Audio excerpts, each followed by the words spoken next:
बेटा, जो पहले करना चाहिए था। बोले सब बेटा, जरा अपनी सोच, इस हालत में तो घर छोड़कर जाएगी। मत जा बेटा, क्या हासिल होगा? सच बोलकर भी झूठी ही साबित होगी ना। मत जा।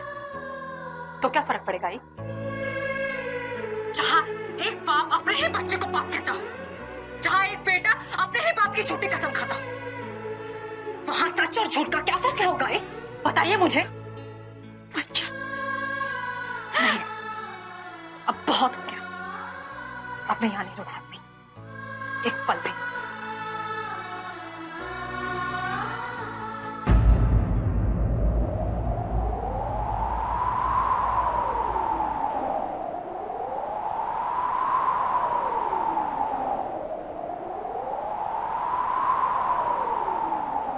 एक मिनट, घर छोड़ के जा रही हो?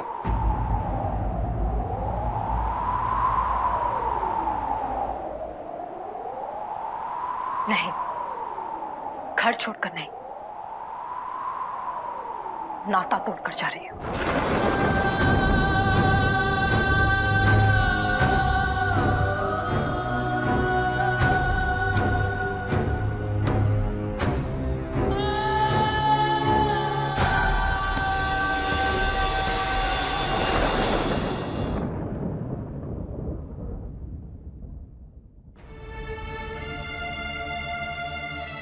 कल इंस्पेक्टर साहब को सब सच बताना मैंने जरूरी समझा था, इसलिए मैंने सब सच बता दिया।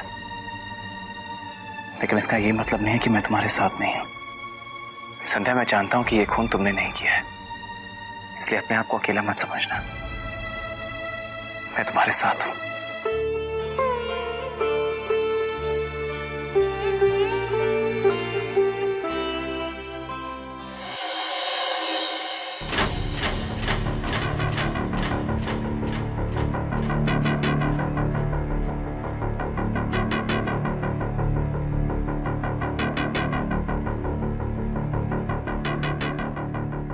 फिंगरप्रिंट एक्सपर्ट की रिपोर्ट आ गई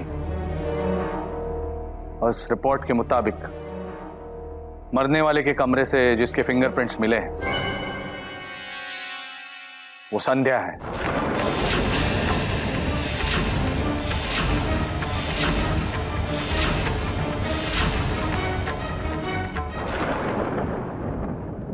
जी हाँ,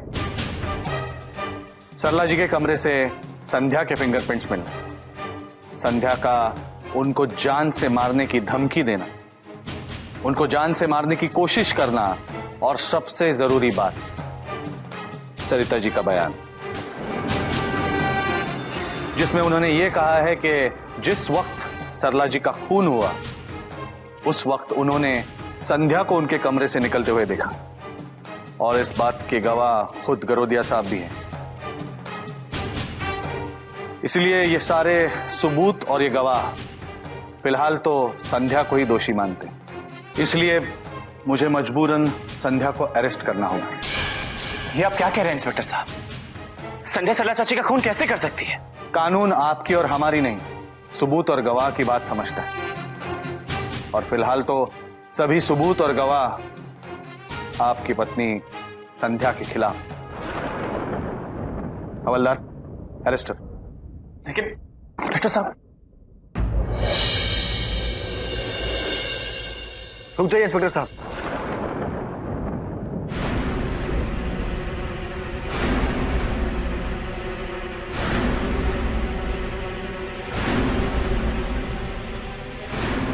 इंस्पेक्टर साहब, ये खून संध्या भाभी ने नहीं किया है। तो फिर किसने किया है? ये खून मैंने किया है।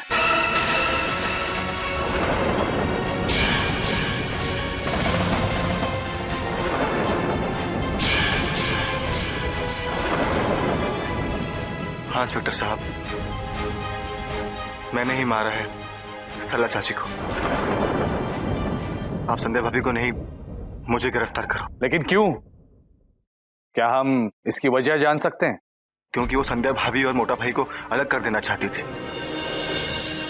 वो सबके सामने अच्छा बनती फिरती थी, लेकिन पीठ पीछे भाभी का बुरा चाहती थी। मैंने उन्हें कई बार समझाने की कोशिश की, लेकिन वो माने ही नहीं। कल जब मैं उनके कमरे में गया उन्हें समझाने के लिए, तो वो समझी नहीं, उल्टा लड़ पड़ी मुझसे। बस उसी झगड़े में गुस्से में आकर मैंने उन्हें मार डाला।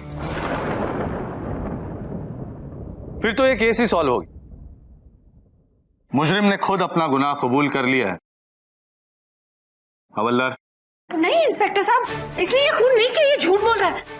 वो तो क्यों मुझे बचाने के लिए अपनी जिंदगी खतरे में डाल रहे हो? नहीं इंस्पेक्टर साहब, मेरा बेटा किसी का खून नहीं कर सकता।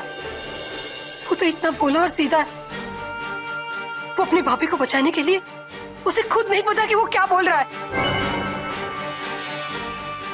मैं सच कह रही हूँ इंस्पेक्टर साहब,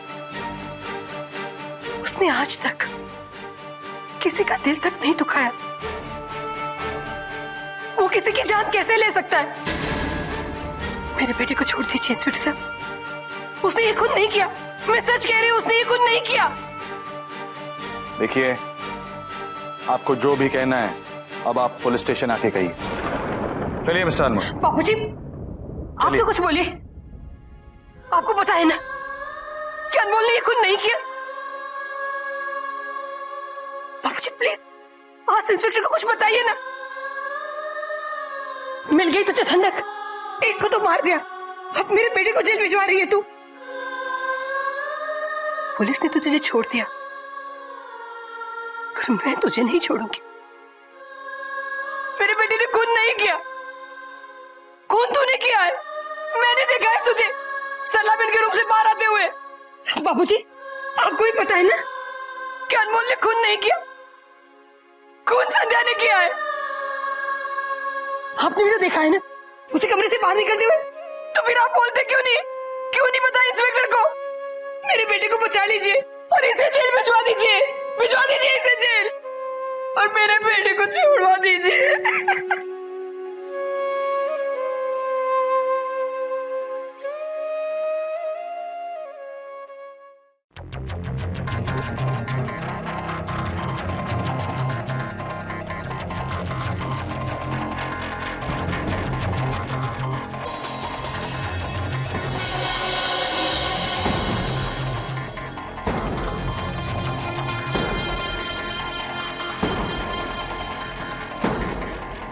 अंजलि बेटा,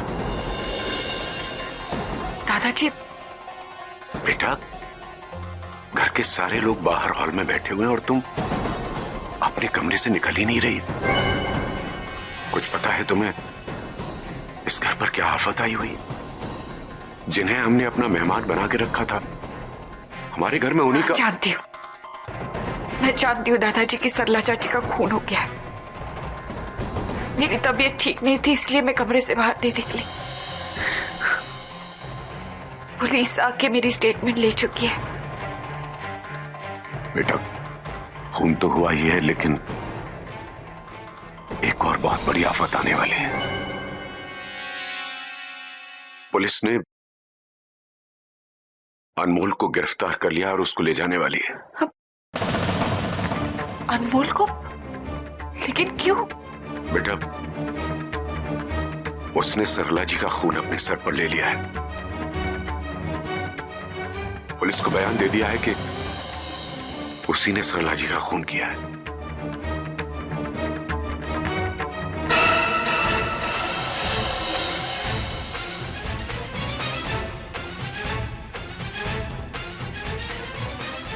ये उसने क्या किया?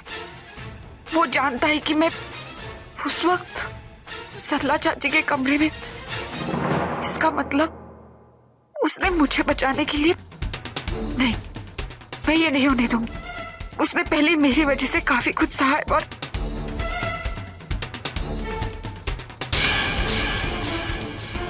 अंजलि बेटा, क्या सोच रही हो? दादाजी, अनमोल ने कुछ नहीं किया।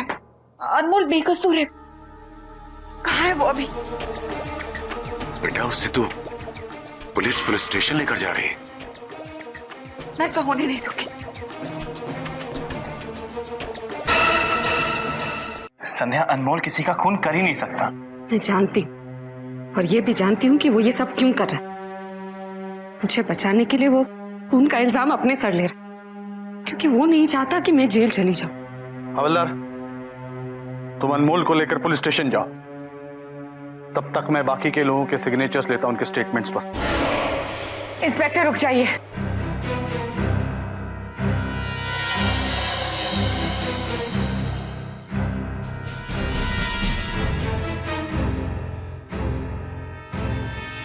अनमोल ने कुछ नहीं किया है, अनमोल बेकसूर है। वैसे भी अनमोल ने अपना जुर्म कबूल कर लिया है। लेकिन जब उसने खून किया ही नहीं है तो वो अपने ऊपर ये इल्जाम कैसे ले सकता है? उसने खून नहीं किया है, पर हाँ, खूनी कौन है वो जरूर जानता है। ये झूठ कह रही है इंस्पेक्टर साहब, खून मैंने ही किया है, आप मुझे ले चल। झूठ कौन बोल रहा है ये तुम जानते हो अनमोल। कातिल कौन है ये भी तुम जानते हो, और सिर्फ उसे बचाने के लिए तुम खुद को सजा दे रहे हो। इंस्पेक्टर, मैं आपको सब सच बताती हूँ। खून अनमोल ने नहीं, खून मैंने किया है।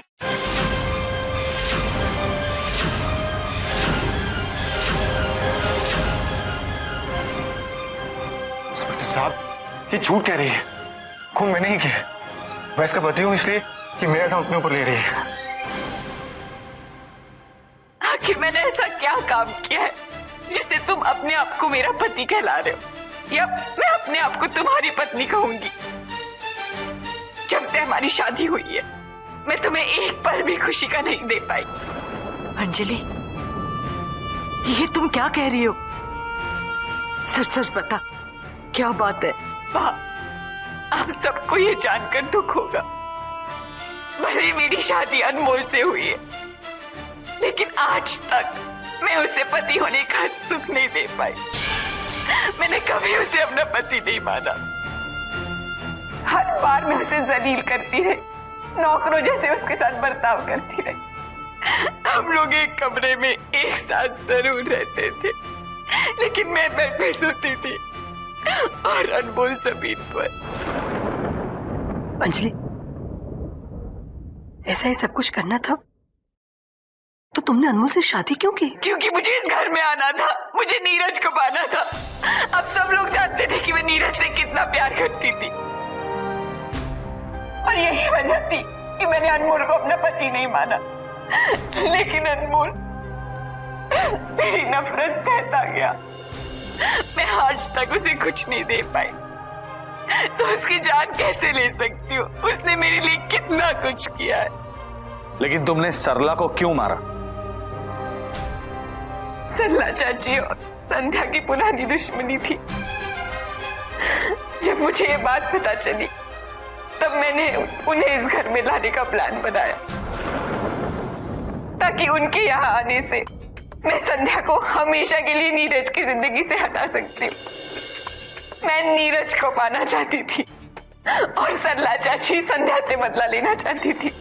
उसी की वजह से उन्होंने इन दोनों के बीच में झगड़े भी शुरू कर दिए थे।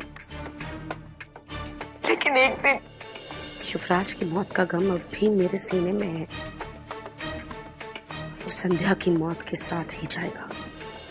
जब मैंने उन्हें किसी से फोन पे बात करते हुए सुना तो मुझे जब पता चला कि सरला चाची संध्या को मारकर नीरज की जिंदगी से हटाना चाहती थी, तो I was completely shocked। मैंने कभी सोचा भी नहीं था कि किसी को मारकर मैं अपना मकसद पूरा करूंगी, और ना ही मैं किसी को किसी की जान लेते हुए देख सकती थी। लेकिन सरला चाची इसी मकसद से इस घर में आई थी।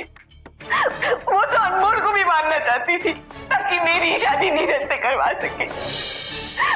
मुझसे सब कुछ बर्दाश्त नहीं हुआ, और जब मैंने उन्हें समझाने की कोशिश की तो वो नहीं मानी, उल्टा मुझे धमकाने लगी। मैंने उनसे कहा कि मैं सारी बातें, सारी सच्चाई घर वालों को जाकर बताऊं। तब वो मुझे मारने लगी, और उसी हाथापाई में मैंने उन्हें धक्का मारा तो उनका सर दीवार से टकराया और वो वहीं पे मर गई। घबरा के मैं अपने कमरे में चली गई, और घबराहट में मैं बोलने लगी कि मैंने उसे मार दिया, मैंने उसे मार दिया। तभी अनमोल ने मेरी सारी बातें सुन ली। मैंने उसे सारी सच्चाई बताई तो उसने मुझे कहा चुप रहने के लिए। उसने ये भी कहा कि अगर कभी कोई मुझसे कुछ पूछे तो मैं बोलूं कि मुझे कुछ नहीं मालूम इसके बारे में। लेकिन जब दादाजी ने आके मुझे कहा कि अनमोल ने खून का इल्जाम खुद पे लिया है तो मुझसे रहा नहीं गया। जिस इंसान को मैंने इतने सारे दुख दिए वो मेरी गुनाहों की सजा कैसे काट सकता है? मेरी जिंदगी बचाने के लिए वो कुछ की जिंदगी बर्बाद कैसे कर सकता है?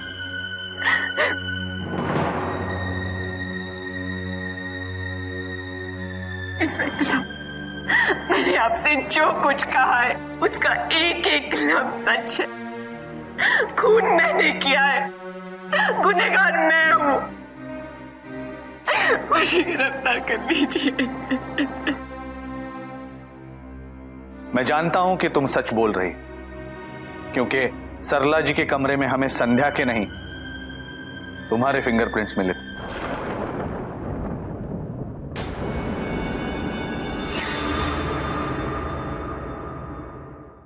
तुमने अपने स्टेटमेंट में यही लिखवाया था ना कि तुम उस रूम में गई ही नहीं, इसीलिए हमें तुम पे शक हुआ। लेकिन फिंगरप्रिंट के बेसिस पे हम आपको अरेस्ट नहीं कर सकते थे, इसीलिए हमने पहले संध्या को और फिर अनमोल को अरेस्ट करने का नाटक किया, ताकि ये सब देख के आप सच बोल दें। और तुमने किया भी वैसा ही। Now the case is over, you are under arrest. Inspector, क्या मैं एक बार सबसे बात कर सकती हूँ प्लीज?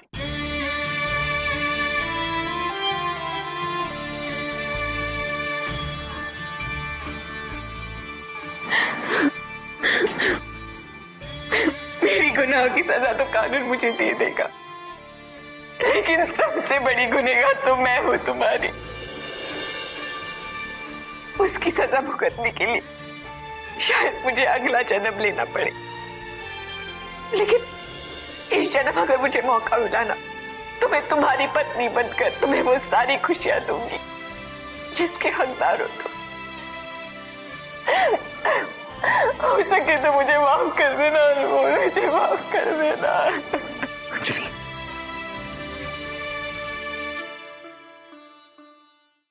नहीं बेटा, मुझे माफ कर दीजिए। बेटा माफी मांगने की कोई जरूरत नहीं है। इंसान की सबसे बड़ी सजा उसका प्रायश्चित होता है। अब तुझे अपनी गलती का एहसास हो गया ना बेटा, तो मेरे बच्चे, भगवान भी तुझे माफ कर देगा।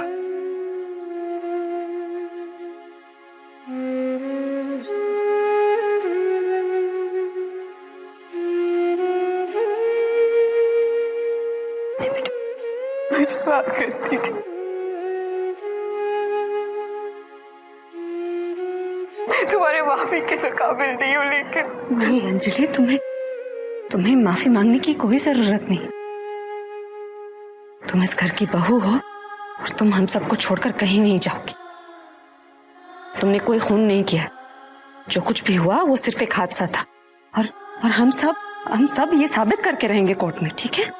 लेकिन गुनहगार तभी मैं ही हूँ, तुम्हारी, नीरज की, अनमोल की सजा तो मुझे ही मिलेगी। नहीं अंजलि, देखो सब कुछ भूल जाओ। हम सब ने तुम्हें माफ कर दिया है ना, और अब हम सब की यही कोशिश रहेगी कि जल्द से जल्द तुम्हें घर वापस ले आएं।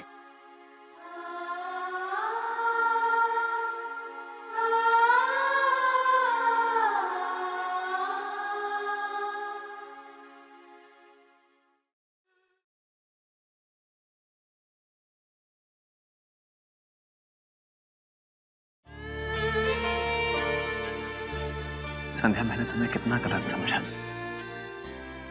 जबकि तुम सही थी और मैं गलत।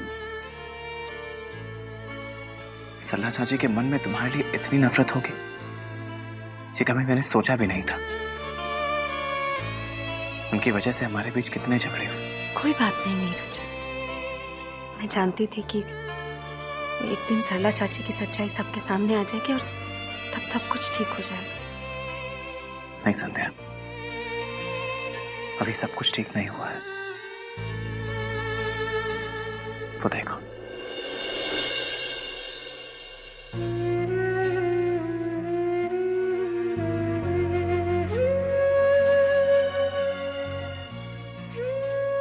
अनमोल, मुझे कुछ कहने की जरूरत नहीं। मैं जानती हूँ तुम क्या सोच रहे हो, लेकिन तुम निराश मत होना। जिंदगी निराशा का नहीं बल्कि संघर्ष करने का नाम है। मुझे ही देख लो, जीवन में कितने संघर्ष किए हैं मैंने। बचपन में अंधेपन से संघर्ष, फिर ससुराल वालों से संघर्ष, गलत पति से संघर्ष। इसलिए तुम्हें भी हार नहीं मानना चाहिए। हाँ, अंजलि ने खुद को सजा दी है, लेकिन इसका मतलब ये नहीं कि तुम लोगों की जिंदगी खत्म हो गई।